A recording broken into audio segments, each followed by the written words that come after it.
হরে কৃষ্ণা। আজকে একটি অত্যন্ত বিশেষ দিন। আজ ভগবান শ্রী শ্রী নৃসিংহদেবের শুভ আবির্ভাব তিথি। আজকের দিনে এই বৈশাখ মাসের শুক্ল পক্ষের এই চতুর্দশী তিথিতে ভগবান শ্রী শ্রী নৃসিংহদেব আবির্ভূত হয়েছিলেন। নৃসিংহদেবকে আমরা 108টা তুলসী অর্পণ করব, তার 108টি নাম উচ্চারণ করে। জয় শ্রী শ্রী নৃসিংহদেব ভগবান কি জয়, নৃসিংহদেব অষ্টোত্তর শতনাম কি জয়।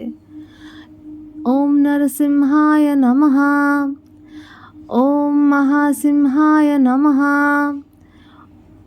ओम दिव्यसिंहाय नमः, ओम महाबलाय नमः, ओम उग्रसिंहाय नमः,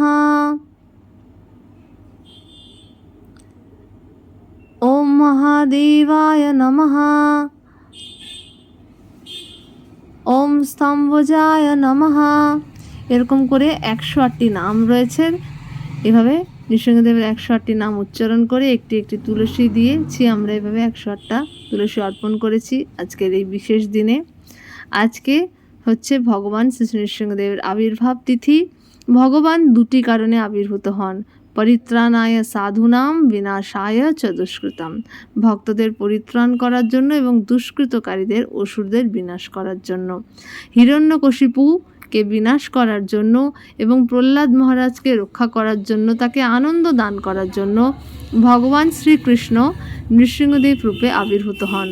অর্ধেক মানুষ অর্ধেক সিংহ ভগবানের এই অবতারের রূপ।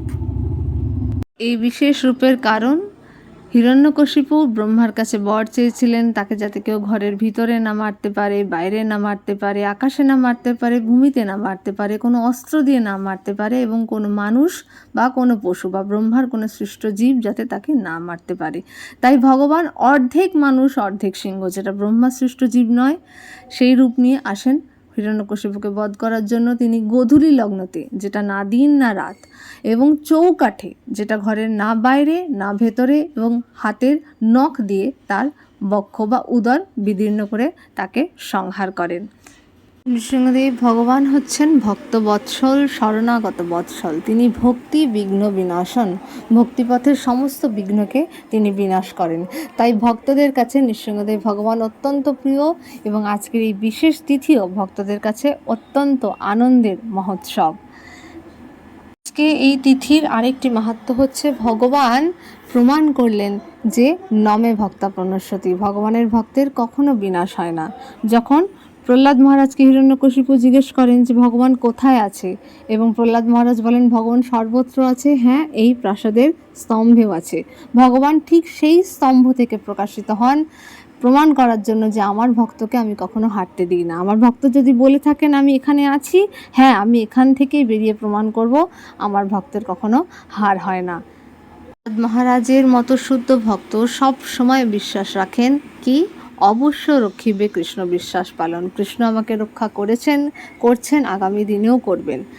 আজকের দিনে আমরা ভগবানের কাছে প্রার্থনা করি, নৃসিংহদেবের কাছে, তিনি যেন আমাদের হৃদয়ে আবির্ভূত হন, ভক্তিপথের সমস্ত বিঘ্নকে বিনাশ করেন, এবং প্রহ্লাদ মহারাজের কাছে প্রার্থনা করি আমাদেরও যেন ভগবানের প্রতি এরকম বিশ্বাস থাকে। আমরা আজকে সন্ধ্যা অবধি উপবাস করে তারপরে ভগবানকে পুষ্পাঞ্জলি দিয়েছিলাম। তারপরে ছিল ভোগ নিবেদন। আজকে একাদশী প্রসাদ আমাদের, তো সেটা ভোগ নিবেদন করে তারপর আরতি করেছি, তারপরে আমরা প্রসাদ গ্রহণ করেছি। হরে